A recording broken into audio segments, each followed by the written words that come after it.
Hi, Bill Doherty, Doherty Relationship Institute, and I want to do a bit of a rant now. So I practiced couples therapy for a long time, and I ask people often about their prior therapy. And so there is this tendency for therapists to quit on couples who come in because somebody has individual issues, okay? So the therapist gets very impressed in the first session or two that somebody has a trauma history, they've got attachment issues in their history, they have depression, they have an anxiety disorder, they have anger issues. I'm not talking now about abuse, but yeah, there's somebody's issues, usually more one person than the other.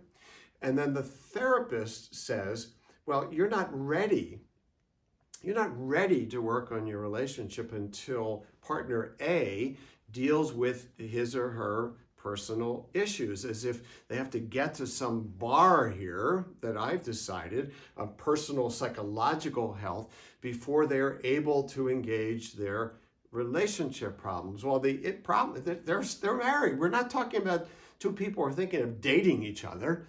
And you say, maybe you should hold off dating until so-and-so, deals with that PTSD from the military, right? No, they're friggin' married.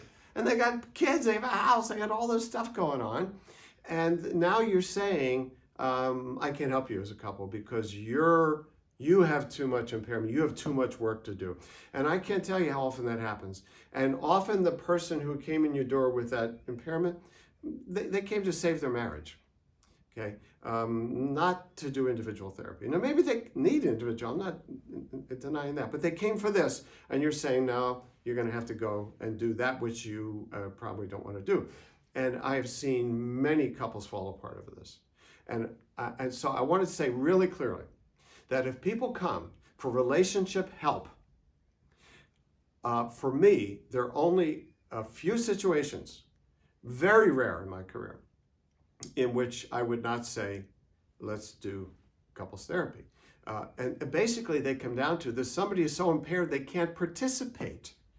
If somebody is, so I'm thinking of a couple where the guy was such a pothead, he was high all the time. He was high in the sessions.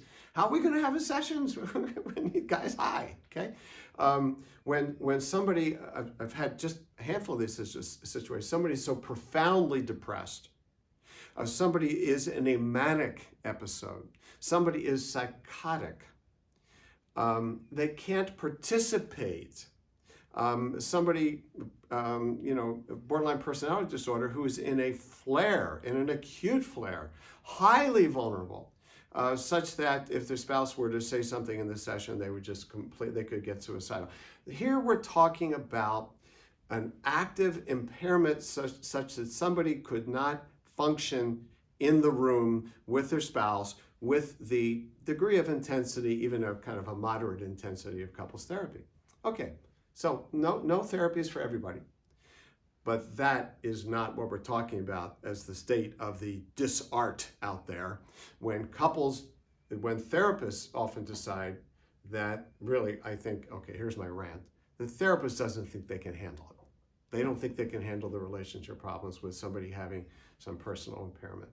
Not research-based, it's the therapist-based. So I really want to urge you that if somebody comes for couples therapy, help their relationship. Now, you might want to suggest they do some individual therapy as well. But don't give up on them. Don't give up on them unless anybody would say this person cannot even participate in the sessions. We owe them the help for the relationship when they come for it. They may need other help, but let's not turf them away. Let's help them.